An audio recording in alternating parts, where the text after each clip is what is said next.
Encore Hansi Flick, toujours Hansi Flick, cette fois-ci il nous dévoile tout. Il nous régale en fait en interview. J'espère que vous allez bien, frères et sœurs. Hier soir a été dévoilé sur la chaîne YouTube du journal quotidien Mundo Deportivo une interview de Hansi Flick, le coach du Barça, qui s'est juste livré. Franchement, il a été très bon pendant 27 minutes, une longue interview. Le nouveau coach du Barça a pris le micro, il a pris le mic, ou plutôt on lui a donné. C'était sa première prise de parole depuis sa prise de fonction en mai dernier. Et elle arrive juste avant sa présentation qui aura lieu normalement demain, je crois, ou jeudi, si je me trompe pas. Donc évidemment, je voulais en parler, en faire une vidéo. Et aussi revenir sur les meilleures déclarations du coach allemand pour celles et ceux qui n'ont pas vu l'interview. Parce que 27 minutes, c'est assez long. C'est vrai, c'est très long. Mais il y a beaucoup de choses à analyser. Donc comme je disais, les journalistes de Mundo Deportivo se sont déplacés dans les bureaux du club. Et ça, c'est important de le souligner parce que ça donnait justement une interview assez relâché, assez tranquille, j'ai envie de dire. On sent Hansi Flick qui a été mis à l'aise par les journalistes. Et ça, c'est bien, hein. C'est comme si moi, je partais interviewer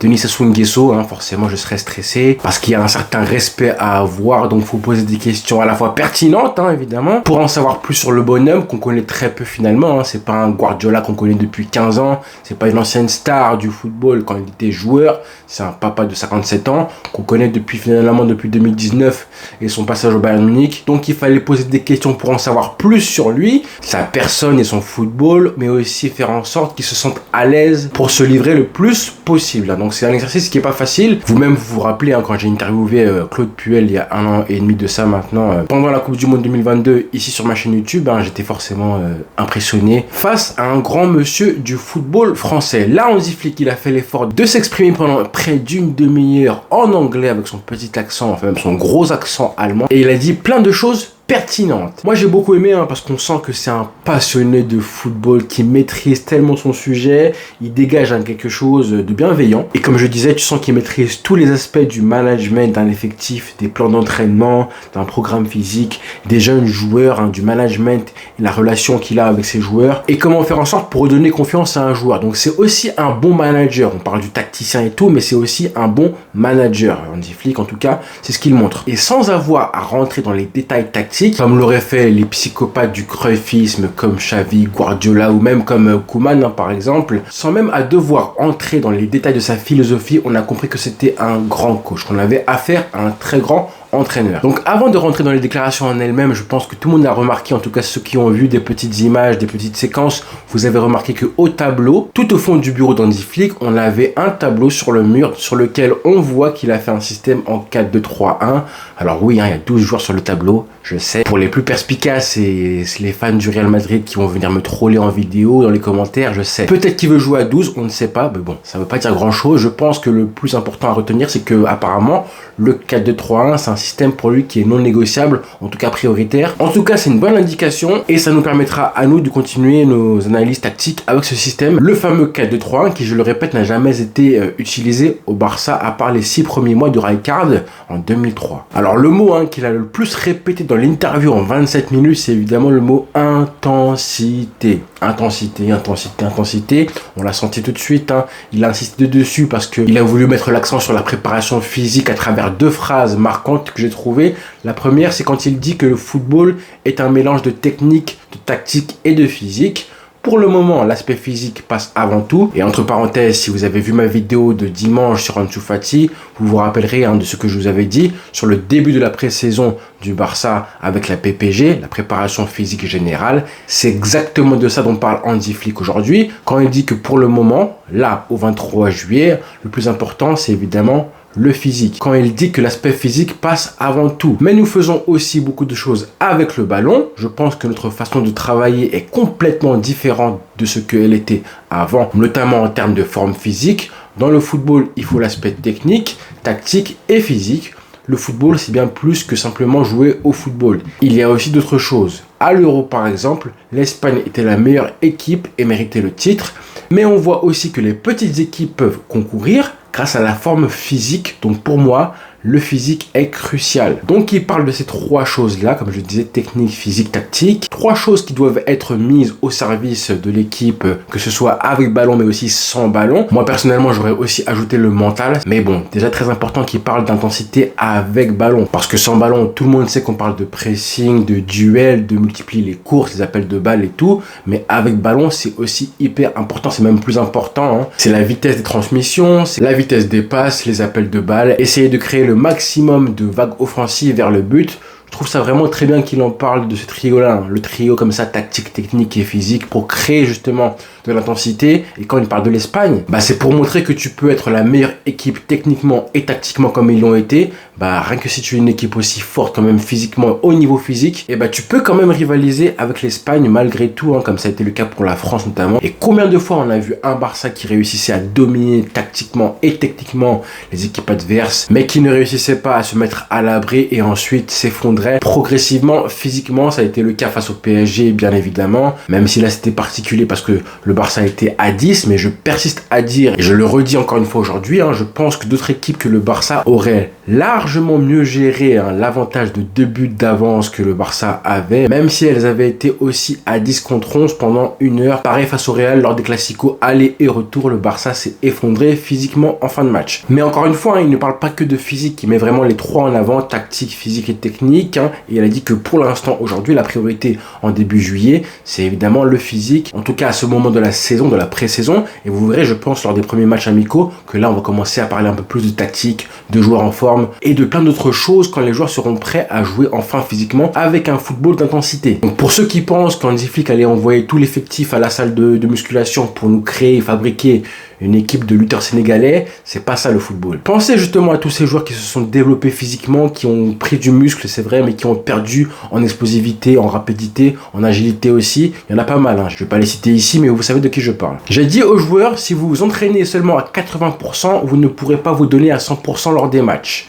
Pour moi, l'entraînement est le lieu où l'on évolue et il faut se donner à 100% en termes d'intensité et de concentration. Alors ça, j'aime vraiment entendre ça de lui parce qu'on a eu tellement d'échos ces dernières années concernant les séances du Barça qui étaient apparemment trop légères, pas assez intenses. Ça a commencé, je pense, il y a 5-6 ans avec Valverde, rappelez-vous, quand on a appris que la quasi-totalité des joueurs de l'effectif avaient un préparateur physique personnel chez eux à la maison qui venait compléter les séances, les entraînements des joueurs, car les séances apparemment étaient trop légères. C'était à la fois complètement lunaire, mais en plus, ça favorisait les blessures, parce que forcément, vous mélangez, vous venez parasiter, ça faussait les programmes d'entraînement des préparateurs physiques du Barça. Et évidemment, il a raison. C'est impossible de se donner à 80% à l'entraînement et réussir à se donner à 100% en match. C'est comme le PSG qui joue tous ses matchs de Ligue 1 à 50%, et quand ils arrivent en Ligue des Champions et qu'ils doivent jouer à 100% pour élever le niveau, et là, comme ils n'ont pas l'habitude de le faire tous les jours au quotidien, à l'entraînement et toutes les semaines en championnat,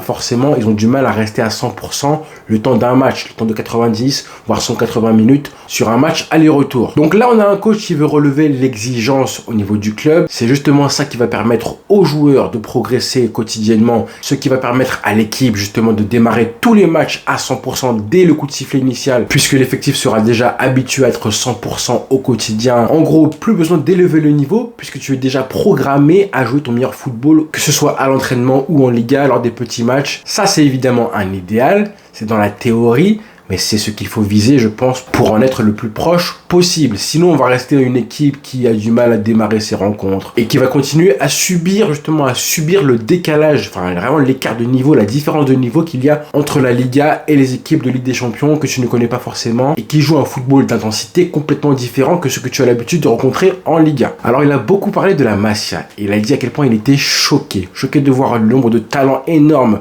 à la Masia. Il prend l'exemple justement de ce qu'il a l'habitude de voir, ce qu'il avait l'habitude de voir plutôt au Bayern Munich quand les joueurs internationaux partaient pendant la trêve, que quand ça arrivait, c'est là qu'il faisait venir les jeunes joueurs de la réserve ou du centre de formation. Il faisait venir ces joueurs à l'entraînement et que naturellement ça faisait malheureusement baisser la qualité des séances. Ça faisait baisser le niveau technique et tactique des entraînements. Et là, à Barcelone, il dit que c'est tout le contraire. On a des jeunes de la Masia qui comprennent tout de suite ce qu'ils demandent en termes d'intensité et tactiquement aussi. Alors pour ceux qui s'inquiétaient de savoir si le nouveau coach du Barça allait utiliser la Masia autant que le précédent, à savoir Xavi. Franchement, je pense que là, on a largement de quoi espérer. À un moment, il parle des joueurs de 15, 16, 17 ans qu'ils entraînent pendant la pré-saison. Et il prend l'exemple du fait que ces joueurs, ces jeunes joueurs qui ont faim, ce sont justement eux qui relèvent le niveau des séances. Parce qu'ils amènent de l'énergie, de la fougue, de l'intensité. Ce qui est logique, hein. Forcément, ils sont jeunes, donc ils ont de la fougue. Ils veulent montrer un petit peu ce dont ils sont capables, taper dans l'œil du coach. Ils veulent se faire une place dans l'effectif. Ils veulent prouver aussi quelque chose. C'est normal, c'est humain. Et ça, on l'a tous fait, hein, étant plus jeune, quand on jouait avec des mecs plus grands que nous, plus âgés que nous. On voulait se montrer un petit peu. Et que justement, en voyant ça, les plus anciens de l'effectif, du coup, qu'est-ce qu'ils se disent? Et ça, c'est Hansi Flick qui le dit dans l'interview. Ok, si les jeunes jouent comme ça, bah forcément, moi, je ne peux pas me permettre de me relâcher. Et donc, forcément, en tant que coach, c'est un bonheur pour Hansi Flick qui dit qu'il est ravi de l'émulation qui est créée grâce à ce mélange entre les jeunes et les anciens joueurs de l'effectif. Et dernière chose sur les jeunes, hein, il parle du fait qu'on ne peut pas forcément savoir à l'avance, hein, à quel point un jeune joueur, un crack va progresser, voire même exploser et jusqu'où il va s'arrêter en fait. Donc logiquement, tout ce qu'on peut faire pour le savoir, c'est justement l'accompagner le mieux possible pour qu'on soit fixé au bout de 4-5 ans. Ça paraît tout simple, hein, quand il le dit, mais quand tu réfléchis, je me suis dit, mais ouais, en fait, des joueurs comme Lamine Yamal, Fermin Lopez, on ne sait pas vraiment jusqu'à où ils peuvent aller, on peut supposer, mais tant que ce ne sont pas des joueurs confirmés, il faut les accompagner. Parce que là, ça se trouve, hein, des joueurs comme Fermin Lopez ou Lamine Yamal, ils pourront faire encore plus que ce qu'on imagine qu'ils feront. Quand l'équipe défend, c'est très important d'avoir un bloc compact. Donc c'est important d'avoir un numéro 6 qui sache défendre, aider les 4 défenseurs et fermer les espaces. Ici au Barça, face au pressing, les milieux de terrain savent très bien le gérer. Et ça nous aidera pour la phase suivante du jeu. Bon voilà, hein, comme je vous avais dit, Hansi Flick veut un numéro 6. Pourtant hier j'ai fait une vidéo dans laquelle je me laissais porter par les rumeurs mercato. Je relayais les infos de la presse qui parlaient de Mikel Merino et tout. Et voilà, on a Hansi Flick qui a mis un petit peu tout le monde d'accord, qui a retourné tout ça. Finalement il veut vraiment un numéro 6. Pour ceux qui pensaient justement qu'il avait joué au Bayern Munich sans numéro 6, et là il montre que justement non. Il en veut vraiment un qui sache gérer les espaces, qui sache gérer un pressing. C'est hyper important pour justement la phase d'après dont il parle. Évidemment, c'est la relance et faire le lien entre le milieu et l'attaque. Donc c'est pas un hasard, en plus c'est le seul poste dont il a parlé. Dans toute l'interview, il a parlé seulement du numéro 6. Est-ce que c'est un message envoyé à Laporta? J'espère en tout cas. Laporta et Deco. Et je suis désolé, il a décrit exactement le profil de joueur dont le Barça a besoin. À la fois fort pour défendre, mais aussi fort avec ballon pour résister au pressing. Là, j'ai l'impression qu'il a décrit Rodri, j'ai envie de dire. Mais il a parlé aussi des jeunes de la Masia. Donc pour moi, il y a de grandes chances qu'il lance 1 ou 2 jeunes pendant la saison à ce poste-là. Ça me surprendrait absolument pas. Encore plus s'il n'y a pas d'arrivée côté Mercato. Casado, Bernal, on verra évidemment qui ce sera. Ce qu'il faut garder en tête, hein, c'est qu'il veut un numéro 6. C'est un poste hyper clé pour lui. Et vous avez remarqué qu'il n'a pas donné de nom. Donc pour lui, il n'y en a pas dans l'effectif. Il n'a pas dit tel joueur possède ce profil-là. Donc peut-être qu'il ne voit pas encore ce joueur dans l'effectif du Barça aujourd'hui. Lewandowski est un joueur incroyable dans la surface de réparation. Il a ce qui me manque maintenant à l'entraînement, c'est marquer des buts. Nous avons besoin de trop d'occasions de but pour marquer. Mais lui, il a cette capacité-là. Ça, pour moi, ça veut dire beaucoup. Hein. Ça veut dire que déjà là, le 23 juillet, au bout de 10 jours de séance, il a déjà remarqué qu'il y avait un problème d'efficacité devant le but dans l'effectif. Et la séquence, la phrase qu'il a dite, hein, je suis parti la revoir plusieurs fois pour vraiment me rendre compte qu'il avait vraiment dit ça. Et il le dit vraiment, hein, en anglais, évidemment. Even in training, we need a lot of chances to score a goal. D'ailleurs, ça rejoint complètement ce que je vous avais dit sur Ansu Fati et les séances qu'il suit actuellement. On avait une première vidéo de lui samedi et j'en ai parlé justement dans ma vidéo de dimanche. On le voyait à l'entraînement multiplier les exercices de finition devant le but. Et hier, on a eu d'autres images venant de lui pour la séance du lendemain, comme quoi on est bien sur un programme individuel pour Ansu Fati à la finition, qu'on est bien sur un travail pour un attaquant. Hein. Moi, je me dis que là, on commence à voir peut-être l'éventualité de voir Ansu Fati comme une doublure de Lewandowski. Ici, la tradition est d'enchaîner les passes pour créer de l'espace, mais je veux que mes joueurs se concentrent sur le fait d'atteindre la surface de réparation plus tôt, qu'ils se concentrent un peu plus sur le fait de marquer des buts. Dernière phrase que j'ai retenue de l'interview pour vous, mais celle qui m'excite le plus, parce qu'on a vraiment hâte de découvrir ce Barça qui joue avec un football plus direct que ce qu'on a connu, avec des ailiers plus décisifs qui se concentreront plus sur le but, et un Barça qui aura, j'espère, réglé ses problèmes d'efficacité dont il parle, qu'il a tout de suite décelé au bout de 10 jours de pré-saison. Si certains joueurs de l'effectif arrivent à progresser significativement dans les derniers gestes, et quand je vois le travail qui est en train d'être fait sur Ansu Fati, je pense aussi à Lamine Yamal, qui a des lacunes, normal à son âge certes, mais des lacunes quand même. Quand je pense à Pedri qui ne prend pas assez de risques dans ses tentatives de frappe comparé à un Dani Olmo par exemple, qui lui a montré justement comment faire pendant l'Euro et comment se projeter dans la surface de réparation, ou même un Fermin Lopez l'année dernière, ça reste le plus difficile dans le football, le fameux dernier geste. Et ben on va attendre tranquillement de voir ce que va nous préparer Hansi Flick, quelle sauce il va nous concocter avec tous ces jeunes joueurs qui n'ont pas encore terminé leur formation. Donc ce sont encore des matières premières, hein. C'est plus facile en théorie à corriger les lacunes quand vous avez des matières premières, même quand elles s'appellent Lamine Yamal, pour en faire des produits finis. Moi je vous l'ai dit, hein, je vous l'ai annoncé que Hansi Flick ce sera le coach le plus important, après Xavi évidemment qui l'a lancé, de Lamine Yamal. Si tout se passe bien, ça va être le coach qui va terminer sa formation, hein. Le faire passer de Reptincelle à Dracofeu. On l'a connu il y a 1 an de ça, en mai je crois 2023, il avait 15 ans et quelques mois, hein. C'était un petit salamèche. 1 an plus tard, il est champion d'Europe et probablement, très probablement même, potentiel nominé au Ballon d'Or. Ascension fulgurante, hein. Il est passé de salamèche à Dracofeu sans passer par Reptincelle. C'est le dicton, la petite vanne qu'on utilisait nous dans la street, j'ai envie de dire, dans le 9-4 quand on voyait au lycée ou à la fac des demoiselles qui tu les voyais pas pendant 6 mois et un matin comme ça tu revoyais après 6 mois, 1 an la même demoiselle, pouf, métamorphose. Et ben du coup on disait qu'elle était passée de salamèche à Dracofeu sans passer par Reptincelle. C'est un petit peu ce qu'a vécu Lamine Yamal, si vous voyez ce que je veux dire. Donc allons la capturer. On va lancer la Pokéball. Le dresseur Pokémon c'est évidemment Hansi Flick et la Pokéball c'est le ballon. Et le ballon c'est ton ami Lamine Yamal. D'accord, donc on n'est pas inquiet, on est juste hypé. Donc voilà pour la vidéo, merci à Hansi Flick hein, pour l'interview qui a franchement régalé, qui nous a hypé. La preuve c'est que je fais une vidéo qui a duré plus d'une demi-heure, hein, donc ma vidéo est plus longue que l'interview. Mais bon, nous les fans du Barça on est comme ça, hein, vous savez, on a tendance à s'emballer pour pas grand chose. Hein, et là il nous a donné offert hein, des raisons d'y croire, de nous exciter, de nous hyper, en tout cas dans les intentions de travail qu'il a. Franchement on a été rassurés, voire mieux, séduits, conquis. Bon, c'est un petit peu tôt pour ça. Maintenant, on veut évidemment que ça se confirme sur le terrain dès le début de la saison.